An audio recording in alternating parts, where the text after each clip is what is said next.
morning, everyone. I'm Al-Amirah. Today, I'm going to tell you an interesting story entitled The Frog Prince.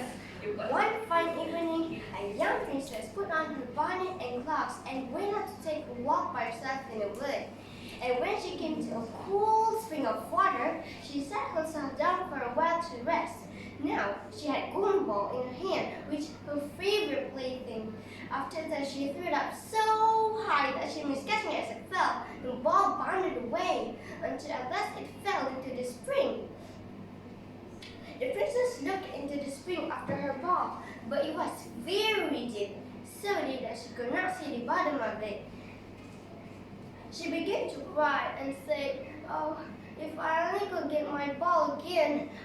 While she was speaking, a frog put its head out of the water and said, "Princess, why do you weep so bitterly?"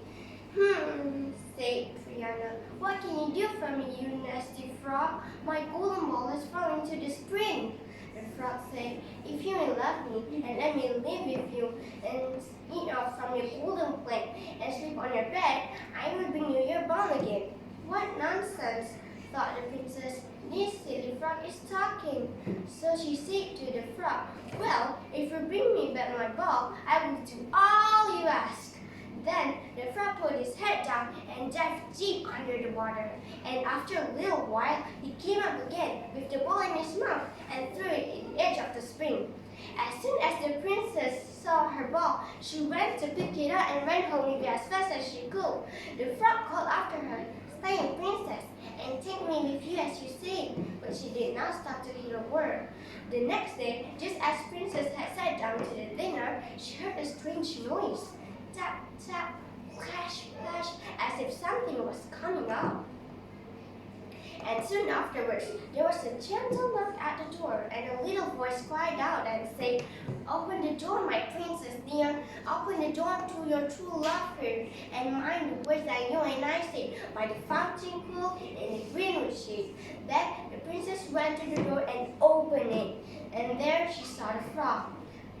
The king, her father, seeing that something had frightened her, and asked her what was the matter. She told everything. While she was speaking, the frog knocked at the door again and said, "Open the door, my princess dear. Open the door to your true love here, and mind the word that you and I sang by the fountain pool in the greenwood shade." Then the king said to the young princess, "As you have given your word, you must keep it. So go and let him in." She did. So the frog hopped into the room and then straight on. Tap, tap, plash, plash, from the bottom of the room to the top, till he came up close to the table where the princess sat. "Put me upon a chair," said he to the princess, "and let me sit next to you." As soon as she had done this, the princess said, "Put your plate near me that I may eat out of it." This she did. When he had eaten as much as he said, "Now I am tired. Carry me upstairs and put me to your bed." And the princess took him up in her hand and put him in the pillow, where he slept all night long. As long as it was light, the frog jumped up downstairs and ran out of the house. "Now then," thought the princess, "at last he is gone."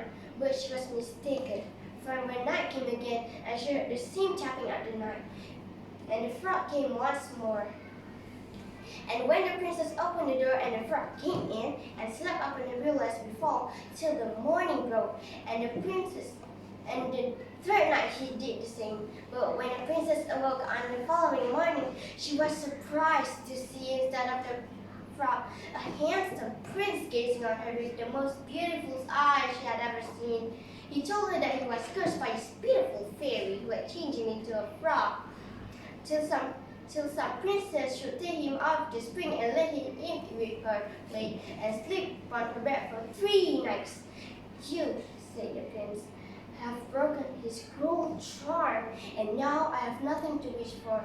You should go with me to my father's kingdom. I will marry you and love you as always as you live." They lived happily a great many years. The moral of the story is that you should never judge someone at first glance. Try to understand the situation and act accordingly. Thank you.